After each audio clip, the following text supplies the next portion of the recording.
You're listening to the Moms Working Overtime podcast, the community of women you've been searching to find for so long. We bring together our mamas in waiting, brand new moms, stay-at-home moms, working moms, and the moms who maybe just have a little bit more experience than the rest of us. We're all here for community, support, and finding ways to show up better for our families each and every day. I'm so grateful that you're here, and I hope you love what you find on today's episode.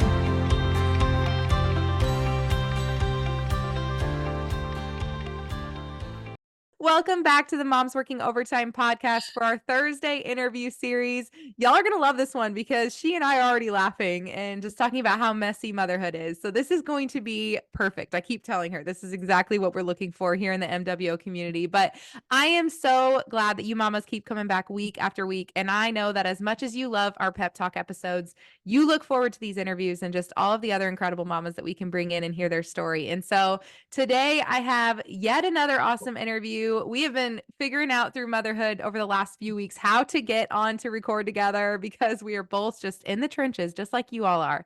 And I have with me today Anne-Marie Lammers, and she is a mom of 6. She's a pediatric ICU nurse and is just in the chaos, in the trenches, just like all of us are. And I love what she's going to share today. I personally am super excited about this episode, but welcome to MWO. Thank you so much for having me. This is so fun. It is. We're going to have a good, I told her we're just here to chat. She's in a coffee shop. I've got my coffee still next to me that I probably will reheat about 10 times before the end of the day. And we're just going to hang out. It's how it works. That is mom life. 100%. So before we get started, I just want you to kind of take a chance to introduce yourself and let the audience get to know you. All right. So like she said, my name is Anne-Marie. I live in the beautiful state of Minnesota. Just kidding. It's a frozen tundra half the year. It's fine. But I have 6 kids, ages, let's see, my baby is almost 2, up to 12. I'm actually going to have a teenager this year, which is a whole other level of crazy. How did I get here? I am a retired, technically, pediatric cardiac ICU nurse. I spent the majority of my career, over a decade in the Peds cardiac ICU. I have a massive love and appreciation for modern medicine, but also see the pitfalls and the downfalls of it. Mm-hmm. And so that's where my passion really came from, to teach people about holistic health and really getting to the root cause of whatever is going on in your body, whether that's with your family or whatnot, but then using alternatives to take care of your mm-hmm. family. So while I know when it's appropriate to use modern medicine, natural things and holistic things are actually what I grab first for 99% of things that happen in our life.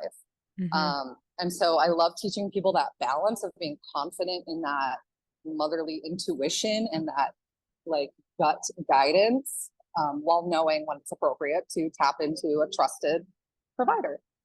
Absolutely. I retired back in 2020 when everything was happening. I had my 5th in April of 2020 and just kind of kept staying on maternity leave. And really kind of saw some of the writing on the wall and decided I really don't want to go back. And then just started pursuing this as my full-time passion. And then I homeschool too, because I, needed something else to do. And didn't have enough. Never have enough, especially with 6 kids. You just didn't have enough. It's totally fine. It's great. I love it though. It's a really fun way to connect with my kids. So absolutely. And it's so funny, Anne-Marie, because I know my audience is listening to you right now and they're like, oh, well, it doesn't surprise us one bit that Elena is bringing her on to interview because of everything we have in common. I left my career as an occupational therapist in 2020.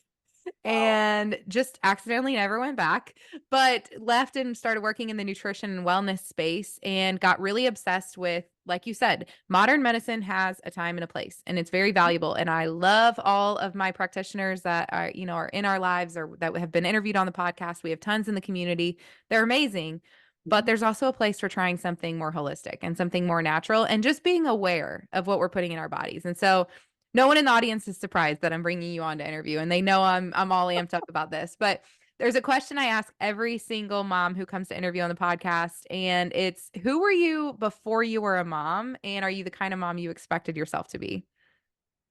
So this is an interesting question because I'm even a different mom now than I was with my first Mhm. couple kids. Um, I was, I didn't really know what to expect of motherhood, I guess. But one of the things that was kind of a really hard pill to swallow was, realizing that I was very much indoctrinated in my medical education. Mhm. And so I went into motherhood just doing what I thought was normal, all the normal things, and realizing that that was just not where I wanted to stay. And I'll be honest, with my first, I did not listen to my gut, and I have like some sadness about that. Mhm. And learning to trust your intuition is just something that I think is a skill that we kind of grow. But Yes. I am definitely a much different parent now than I was then. I do things much differently now. Where like versus then, I was not into holistic stuff at all, and now I'm like very clean, holistic. Even with medical procedures and things like that, like we choose to not do a lot of stuff. When you dip your toe into it, it kind of just sucks you all in though. I always say, like, I was actually talking to a mama last week and I said, I wish I didn't know everything I knew because now it just pulls you in and it makes you want to research every single thing. And it really makes you a little obsessive with figuring out what's necessary and what's right and making those decisions of when to use, traditional healthcare and when to go holistic. So it really it's like the gateway drug. Once you're in, you're all in. Really does. Yeah. And it's a good thing. It's so good to learn more. And, a lot of people are like, oh, my parents judge me for my choices because they think what they chose, was bad or something like that, or were mad that they chose differently. And it's just, people from that generation, they just didn't know or they didn't have access to the information. A lot of doctors are like, don't don't judge my medical degree with your Google degree. Well, sorry, but there's so much Yep. information online now. That's not even an argument, in my Mhm. opinion. And parents back then, they just didn't know. They had to really Yep. trust their doctor, and the doctors knew best. And I think doctors are maybe trained differently back then than they are now. And Mhm. so you have to do your due diligence. And that's one of my other passions is like, if you're gonna, do things with your family, do your due diligence to educate yourself, be truly informed so that you can Mhm. make a confident decision, whatever that decision is. Whatever it is. Be confident in it and Mhm. and really understand what you're doing, right? So Mhm. that's my big thing. But yeah, it's an interesting journey. That's It for it sure. it really is. It's so funny because even when I had our second, like you said, you gain confidence and you start listening to your intuition a little bit better with each one. And I would go to my doctor and I'm like, I found this research article and it's peer reviewed and it's a randomized controlled trial and I'm really interested with the outcome. And she's like, oh my gosh, Elena, I have no other patients like you. But She that's should. it's the Come truth on. is we should be paying attention to that stuff. Yeah. So I feel like you already dove a little bit into why holistic health and what led you down that path. Is there anything else when it comes to that story or that why, that driving force behind seeking out holistic practices that led you here? I mean, for me, when I just started questioning things, can we talk about vaccines on here? Is that like Yeah, allowed? Okay. go for it. So a lot of people ask me when I started like questioning things, and that was when my oldest was a baby, Mm, and I actually got shingles on my face, super fun. And he ended up getting chickenpox, mhm, and our provider when he was one was like, okay, he needs his varicella vaccine, and I was like, but he's already had chickenpox. mm, What do you mean? And he's like, oh, he was too young to create immunity, and I was like, that's not how this works. What? So that was when I really started asking questions and trying and just started questioning everything that I knew. And at that time, I was also introduced to essential oils, which I mhm, knew nothing about those as well. mhm, Not even for aromatherapy. I didn't know anything about that. And once I really started diving into that information, I was like, okay, why aren't we using oils more? Like, this is so cool. Like, mhm, there's all this information and studies on the power of essential oils and herbs and homeopathy. Like, why aren't we using this more in like medical practice? Like again, all the babies I took care of needed modern medicine. My Mhm. daughter fell out of a tree and broke her arm. We needed modern medicine. It's really great for like trauma, ER specific care, right? But general health and being preventative and proactive in your health is where, it kind of falls flat. And so once I started down this rabbit hole of like, okay, I really should have followed my gut around vaccines and what is more of this holistic stuff. Um, and just learning more about it and then incorporating it into our lives.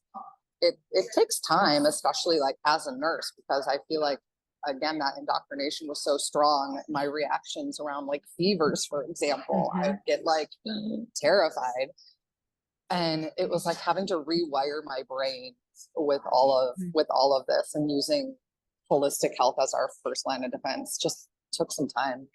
I think that's a good way to think of it too, because I do think there's some fear around, we're going to talk about this in the podcast around things like fevers, right? Like, where do you draw the line? Well, the thing is holistic health is that first line of defense. That doesn't mean, oh, you're the worst if you end up using a fever reducer, but just Right. knowing that there's things that you can try first that often will make a pretty big difference. And then you don't even have to stress about the rest. Well, and a lot of people think like, well, you're treating something is only using medicine. But the reality is that we are treating it with holistic things, essential oils, red Mhm. light therapy, baths, whatever. Like Mhm. that is technically trying to treat it and help support the body. It's just using other things besides medications. Yep, absolutely. I want to hear your take on this. There's so many questions I could ask you. We could probably interview for hours and hours and hours, but I wouldn't do that to you. Don't worry. But a question that I think comes up a lot, especially with holistic health, is does it benefit our child's body, even our own, to be sick every once in a while and just knowing how to let certain illnesses run their course because of the benefits that they can have? Oh, absolutely. I mean, that's the thing about childhood illnesses is they are literally building their immune systems. They're creating their immune systems. For example, my mother had measles, mumps, and rubella as a child, and that woman, I swear, is never sick. Like, and if she gets sick, it's like for 12 hours. Like, it's Yep. insane. So yeah, there's benefits to some of those illnesses. I'm not saying like go get your kid sick or something like that, but there's Mhm.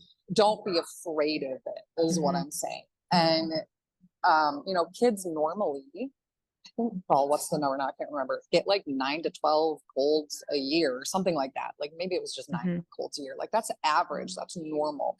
It's not a bad thing. It's not, it doesn't mean that your stuff that your holistic stuff you're using is not helping or not working.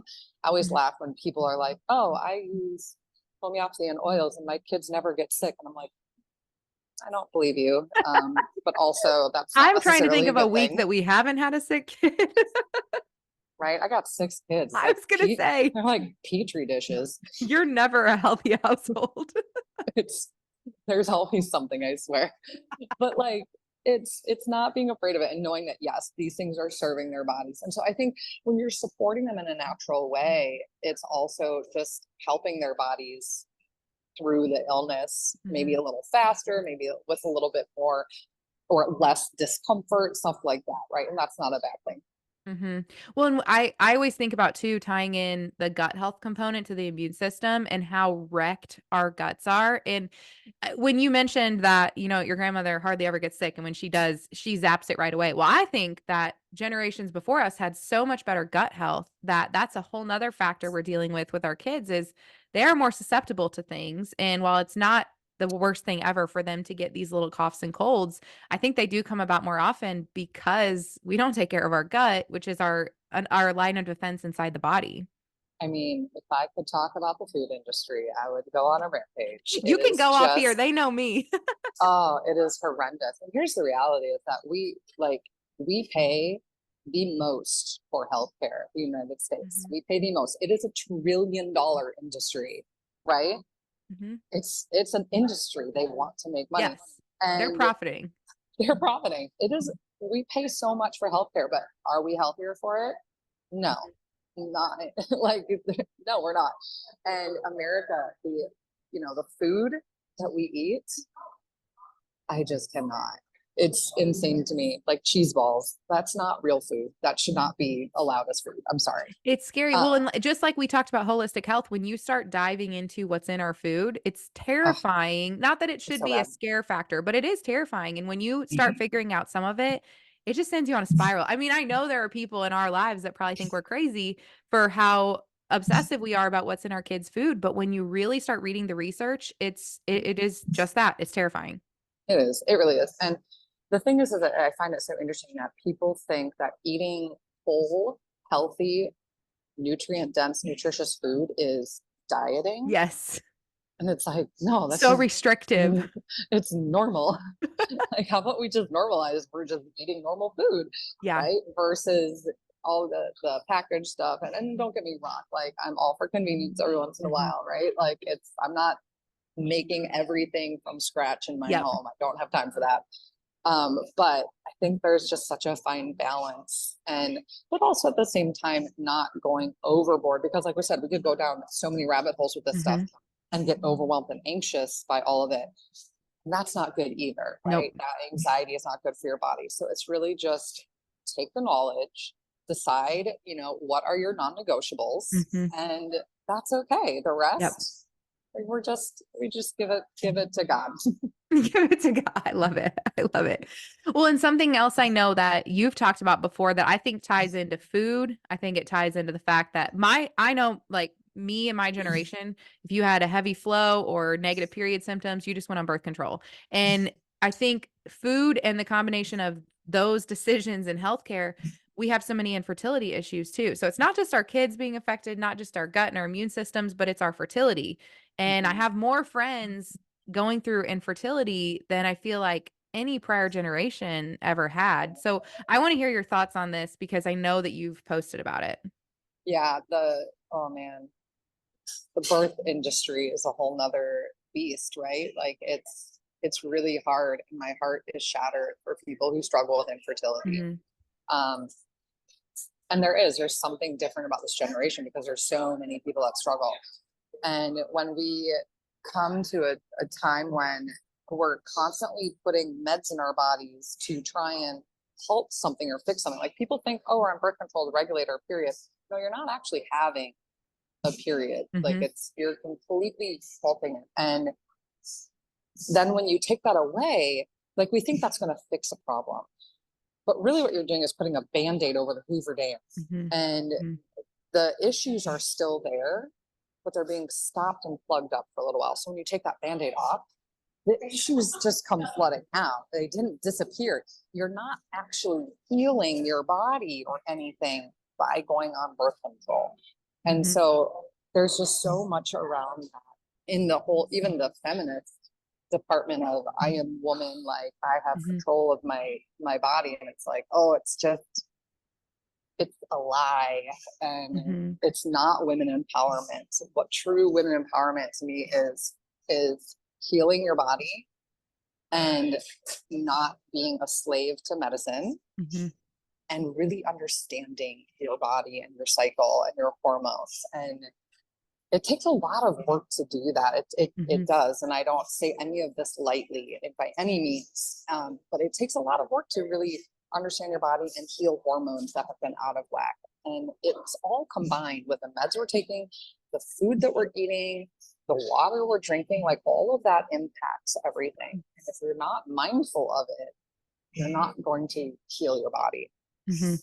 It is really challenging. It's anything food related or medicine related, even just any lifestyle change is going to be a challenge at first. We resist change and we lean into convenience.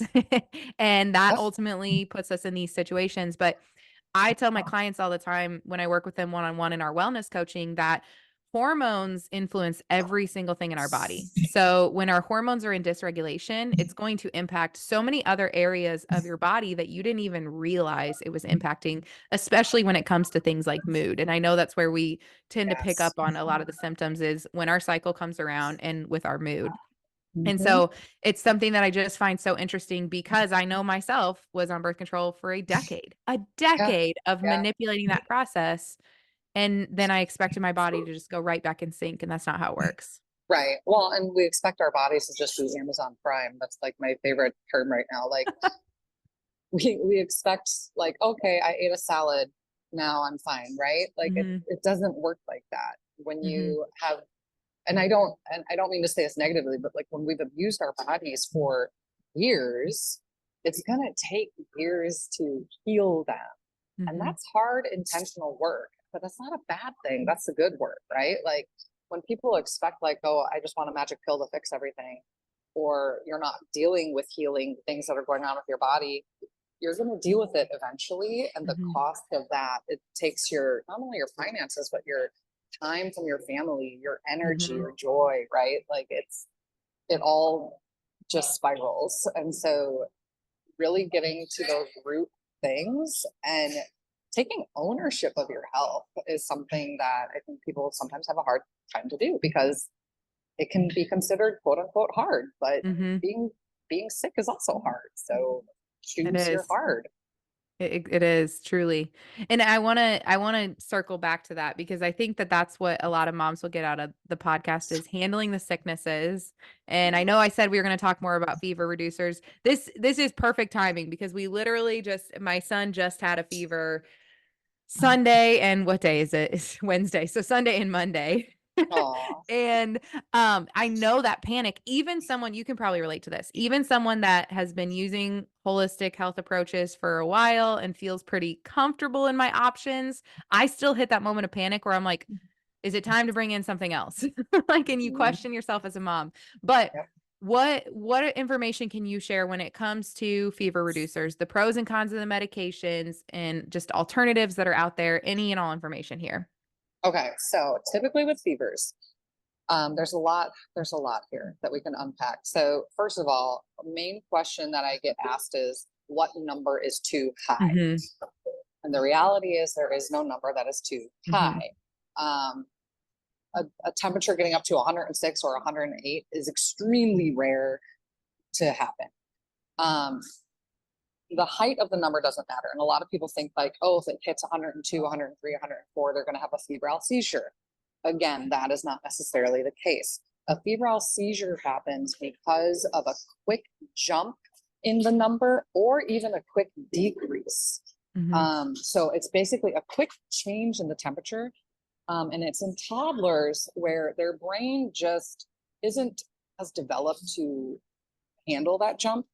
And so their brain basically throws a temper tantrum and it looks like a seizure. Now, they are not fun to watch. They are not fun to witness. It is very scary and it can be hard for the little one, but febrile seizures are generally benign and don't actually injure the brain. So if that offers any comfort, then that's great.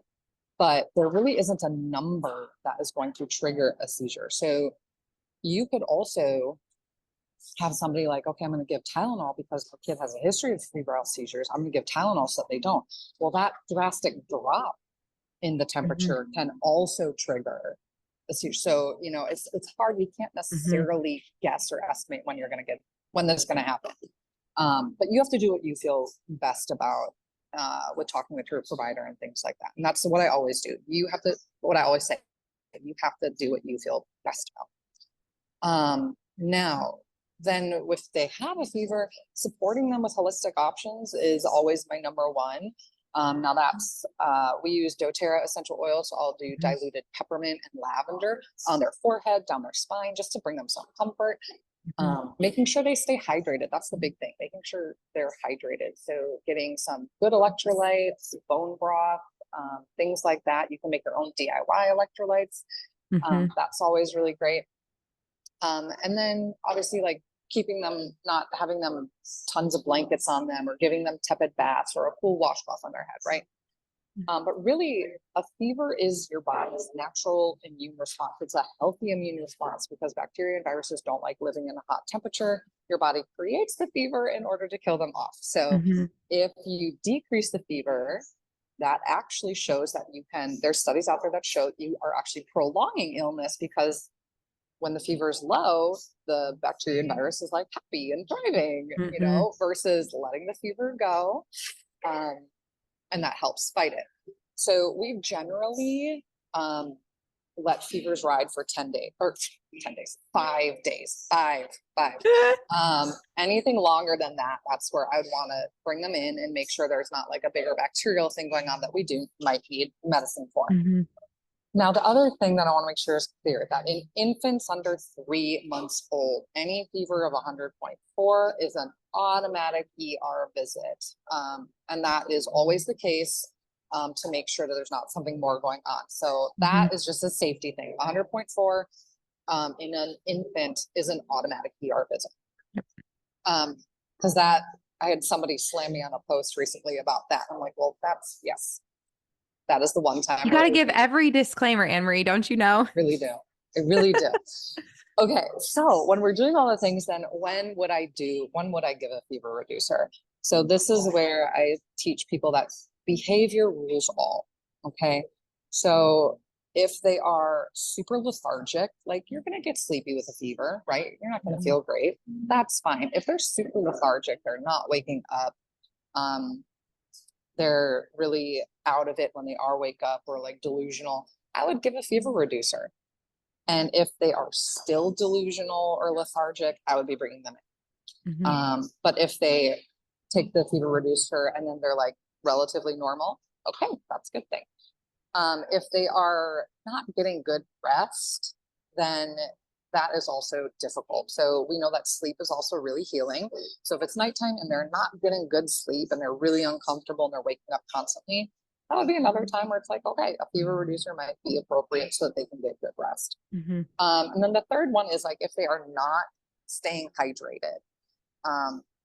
Because with kids, hydration, it can turn so quickly where then you do need to go in for like IV fluids. But if you give them a fever reducer and they're able to drink more and get hydrated, then that's really great. If not, then you'd probably want to bring it in. So those behavior really rules all around fevers and if I'm going to give them medication or not. And then as for the medication, we typically choose Motrin or an ibuprofen medication versus acetaminophen or Tylenol. I do know Genexa has a cleaner acetaminophen, but we know that acetaminophen also depletes glutathione, which is something that your body needs to help. It helps your immune system work well too. So, but it's also like use what you have and it's okay.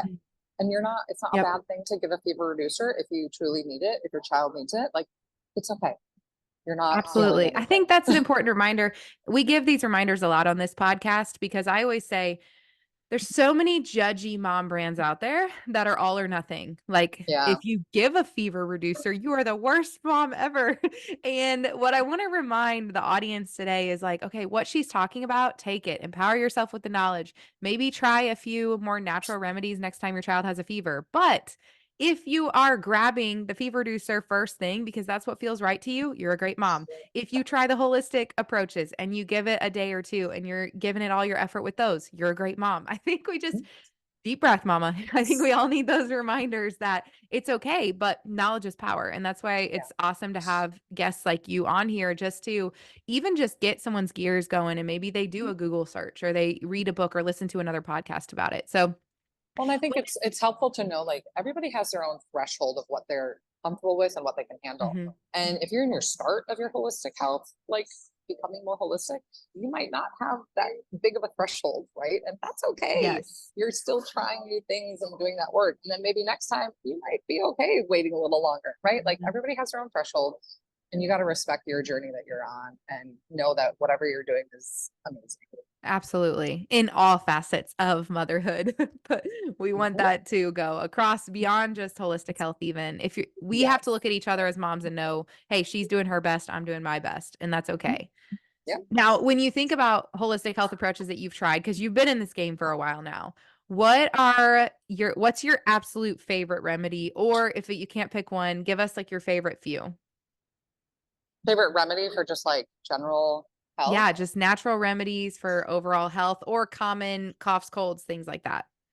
So this is where for me, doTERRA essential oils has been like the mainstay in our home. They are the first thing that I grab for anything that comes up. And I haven't had to really use a ton of other things because of that, because they've helped us in so many different ways. I have countless personal stories about how we've used essential oils for all things. And so those really are the main staple, and things that I grab. And what I think is really empowering with using essential oils is that you're teaching your kids also how to take care of themselves. And so I'll have my kids come into my room and they're like, Mom, my tummy hurts. I need the tamer roller. And like, they know that these oils help them. Yes. Or they love picking out what we're going to diffuse in the schoolroom during the day because they know it helps them feel joyful or whatnot, or diffusing calming things at bedtime and creating that restful environment. So I think it's really cool empowering your kids to start using holistic things. And I think oils is just such a fun thing to use. And so much more harmless. So they can participate in that and they can pick those things and take a little bit of control. We need all those areas as moms so we can give our kids a little bit of control Oh my because gosh, yes. that always keeps them more bought into our day to day and just makes them feel more empowered. So I love Absolutely. it. And I know you share a lot about just different uses of essential oils too. So anyone who's listening, I always fill the podcast description with any links. I know I already I'm going to put a link to a DIY electrolyte recipe that I know one of our collaborators just posted because I know you brought that up. I'm going to put links to your Instagram and anything else that she sends me, everyone, I'm going to put in there. So you can always reference back to those. But That sounds great. another question that I wanted you to answer is if a mom is looking for an in-person holistic health practitioner, holistic provider, what should she look for? Because I think this is such like so much more of an uncharted territory in moms' minds, and they don't know how do you find someone that's credible, that knows what they're talking about, that they can trust. And so are there different things or areas of practice that she should keep an eye out for? Yeah. So I actually really love Dr. Green Mom has a vaccine friendly provider list. Now, even if it's not about vaccines, the reason I like that list, because you can find them a provider in your area, it's based on where you live. What I appreciate about that is like, if you have someone who's vaccine friendly, I know that they're going to be open to partnering with you and working with you and answering your questions and listening to you, versus someone who might be more closed off. So for me, for example, with our first provider that told me that Ben needed the varicella vaccine because even though he had chicken pox, still didn't work like that. That was when I was like, I need to go find somebody else. And so we went to another provider. And at that point, I was just like, I want to ask all the questions. I am in this phase of I'm afraid to do things, but I'm afraid not to do them. And I don't know what to do. And Yes. so I went to another provider, met them, and this is when I had 2 kids, met her for the first time. And she was like, oh, you use essential oils? Please tell me you vaccinate. And I was like, so we can't have a conversation. Great. And I was like, yeah. And I just kind of like left. I'm skirt out the door now. Dang it. And so it's just, you want to find someone that you feel you can have a conversation with without being judged, without being ridiculed, without being manipulated. And so if you're in a situation where your provider is like making you feel like you are incompetent, I invite you to stand up and walk out. You don't have to stay there. And so it wasn't until I was at like a mom's like big event thing, and I saw this provider on stage talk, and I was like, oh my gosh, I need to go find this person. This is who I'm trying to talk to. And we found that clinic, went there. And that's how I also met my current provider, who I absolutely love. She does virtual. If anybody follows me on social media, you know that my code word for vaccine, because there was a period of time where we could not say that word without getting in trouble. Shadow ban. So at first it was like jab, but then they started like halting jabs, and then I just call it a jabberwocky. So you can do a jabberwocky consults with her virtually, and she will just listen to you and answer all of your questions without judgment and just give like good statistics and things like that. And so finding a provider that you feel that you can just have a conversation with and be respected in your questions, and somebody that will actually give you true informed consent, is really, that's what I would be looking for. And also someone to know that sometimes there is a time for meds.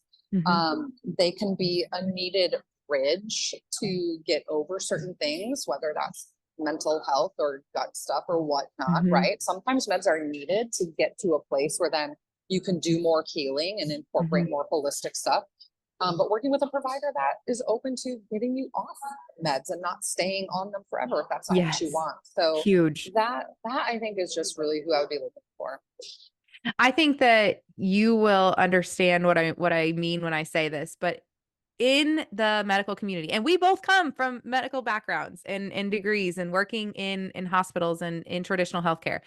You can skate by with your continuing education to uphold your certifications and your degrees very easily. Mhm. Very, very easily. And so, one of the things I personally like to do with any practitioners we work with, because we have also fired pediatricians, is I like to ask them, hey, what do you do to keep up your education and to, stay up to date with current research? What are you actually doing? Because just taking a few online courses or doing what you need, telling me that you do a certain amount of CEUs every other year, that doesn't mean anything to me. I want to know, what are you reading? What are you listening to? How are you trying to understand the up-to-date research? Because a lot of what we do in medicine has been around for years and years and years and years and years.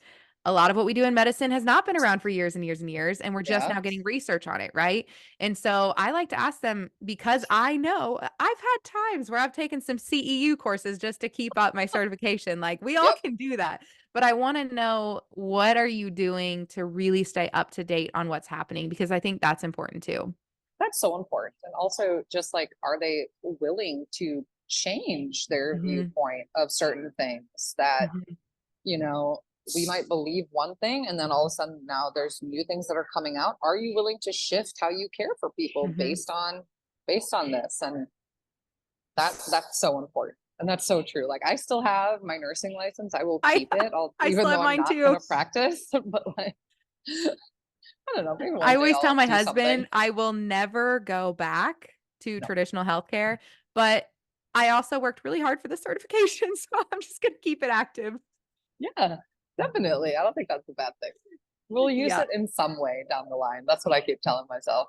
Absolutely, absolutely. It always comes into play, and I think it led us both where we are. So that's what's important, and now we can help people. But Yeah. just for any mom who is listening, like, if you feel crazy or you feel like those practitioners are questioning you or belittling you, it's just important to remember that they stand where they stand based on what they've learned and what they studied and how they were taught, but there's also real life and there's up-to-date research, Mhm. and it's okay for you to ask those questions and to feel that your intuition, like, something is off, and to act on that, and I think that's And what Anne Marie and I also want you to know.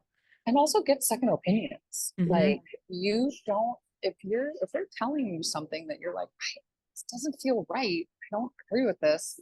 Go get a second opinion. And I'm not mhm, saying like you're completely disregarding something or you're not wanting to use medicine appropriately.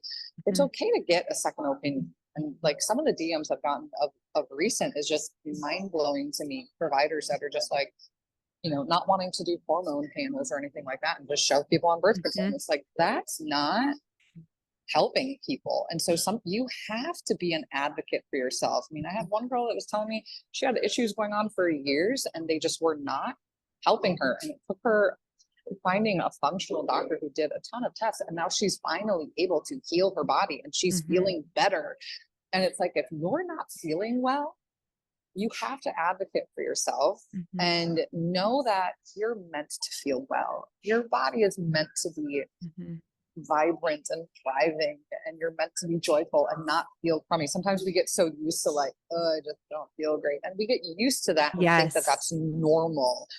And it's not yes, necessarily normal. And so your body was designed to feel amazing. Thank you, Lord. And finding somebody, you have to be an advocate for yourself to find those providers that are willing to work with you and help you actually feel your body. Because when you do, you're going to be so mhm. thankful.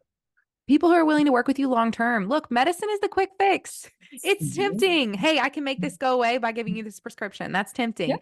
Healing your body takes time, and that's not sexy or marketable. It's not as profitable either, but it really is worth it. It's totally worth it. For you and your family, like, it's Mhm. totally worth it. Yes. Oh my gosh. Well, I seriously feel like we could do 10 more episodes. This is great. And I know we could I told you this whenever I first reached out that we connect on so many different levels. I had to bring you on. My I audience is love like, it. "Oh my gosh, right up her alley." But I want to give you a chance before I let you go today. Is there any message that you would just love to share with the Moms Working Overtime community? Anything from, your interactions and experiences that you think these moms need to hear? Ooh, I guess I just want to say that you're doing amazing and you're doing the hard work. And being a mom in this generation of where sometimes we're just so overwhelmed with information, not sure where to go or what to do with it or comparing ourselves, right? I just want to remind you that you're doing a really great job. And your kids are so lucky to have you as their mama. And God gave you those kids for a reason. And just remember that whatever somebody else is doing is not necessarily what you should be doing. And that's okay. Like find joy and pride in what you're doing for your family. And you're doing amazing work. And it's hard. And I see you. And just keep going. Keep going. I love it. I am so grateful we could have you on the podcast today. Thank you so much. I know that there's going to be so many mamas that walk away from listening to this and just feel better or take on a new journey. Or even if, Anne-Marie, if just one mom looks into holistic practices and just doing something more natural for her kids, we know that that was a win. That Amazing. made this That's episode worth it. totally worth it. I love that. Yes. Thank And you for so, having me. This was an of course. honor. Of course. No, we'll have to be connecting and collaborating more. I can already tell. I'll come But on again if you want me to. yes, I love it. I love it. Mama, she already said it. I finish every single episode by reminding you what I hope you hear in your day-to-day life, but that you will always hear when you come to the Moms Working Overtime podcast, which is you're doing a really amazing job. Okay. And even if this information is overwhelming, even if you're struggling in your motherhood journey, or you feel like you look back and wish you would have done something different, here's the thing: we just show up every single day and try and be a little bit better for our families. It does not have to be doing a 180. And so please remember what we are both telling you, which is you're doing an amazing job. And mamas, we will talk soon.